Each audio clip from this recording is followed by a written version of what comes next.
Oi everyone, this is Stonescale Passage guide, some sort of, recorded original in German, because I stream in German, I play in German and I make games in German, but nonetheless, this will be a little cover-up for the English-speaking playership. Simply, just two players, clear all mobs, there are no switches, it's similar to Soguns Lament, but not necessarily the same. But which is very important, you'll see at the top left corner soon, very soon, there will a gravity field. You cannot pass that until all mobs in the opposite side are killed. If not all mobs are killed, you have to wait till all mobs are killed. Yeah, maybe freezes will occur. That's some downside with this game. Nonetheless, simply no stun. You can run through it. There, upper left, you see the gravity field because the corresponding side did not clear all mobs in time. But that's not very much an issue, that's very easy. Now we're going up and we're facing the two mini-bosses, Black and White Witch, nothing much to say, similar to the both babies in Soguns Lament.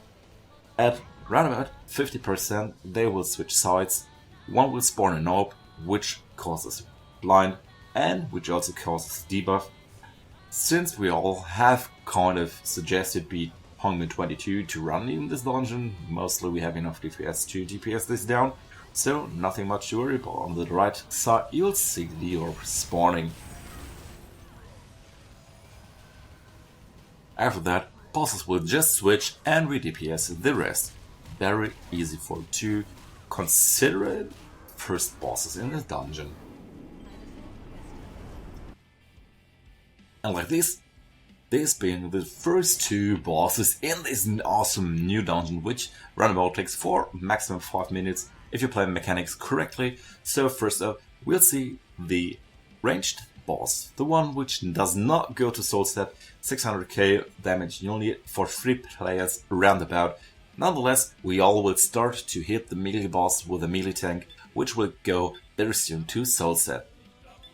Maybe you consider facing the boss in the middle with your back, because she will charm you at some points, and to avoid, like I did not at this point, you just should turn around. Now the melee tank and the melee boss will hide in soul sap, not for long because 2 players can follow them into soul sap. You also can stand at 70 meters, won't matter as long as you don't get hit by the charming AoE. At 1, 5 and 9 o'clock, and at 9 o'clock the melee tank did direct the attack. We see mirrors light up and the first person entered soul sap and hits the boss in soul sap with a sort of a debuff. Secondly, we see this mirror, 5 o'clock lighting up. I did not get the marks, so I was postponed from entering. So I decided to continue damaging Amasa, the boss outside of soul sap.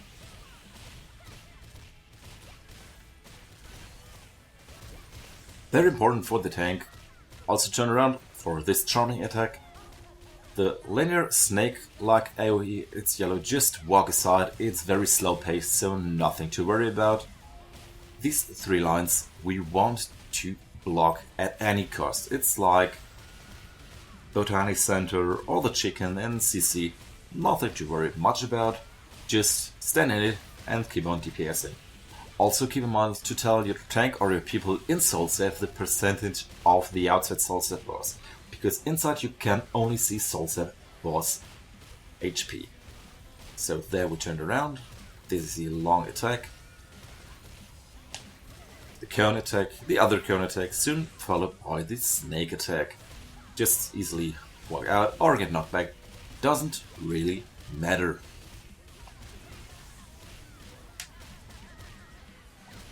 Also, while each boss can start phases at 90, 60 or 30%, we have to ensure that both will die within 10 seconds, or even in easy mode it will darn be a wipe.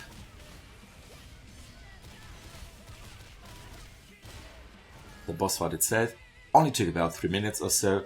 Now again, around about 500k damage for 3 people, we again start with Amayun, the outside soul sap boss. And again, we go outside 60 meters, so Amasa will not charm us or turn around unless Amayun hits us, knocks us down, knocks us back, which is quite a bummer. Since we have so many HP advantage into the Soul Set boss, we all freely DPS the outside Soul Set boss now.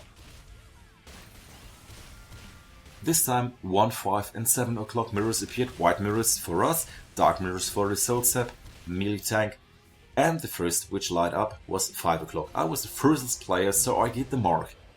At 5 seconds left, I start getting a Soul Set. I want to explode this right below the boss so he can get some debuff damage and passive or some damage. There you saw the directing of the beam to activate the mirror. Inside Soul Set, the mirrors are dark as mentioned before, so keep an eye on that one. In easy mode, mainly two things are crucial when inside Soul Set. Soon you'll see a box like attack. After it, right after that, you want to iframe. But before that, same lines again, just blocked it with a body. There was a box like attack, yellow one, just need to iframe or H and B that one. CC power will get open at some points, you can CC. Since it's easy mode, it shouldn't matter too much. What matters this time, melee tank and range tank did a bad positioning. Range tank had the boss hit the inside Soul Set boss, so we got a blind. So always make the range tank face outside.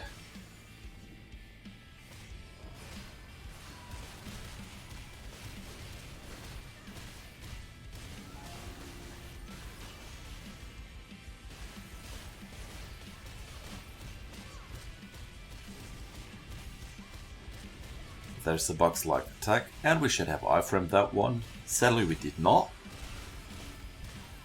We can CC again. Also always try to keep the bosses at least at 5% HP.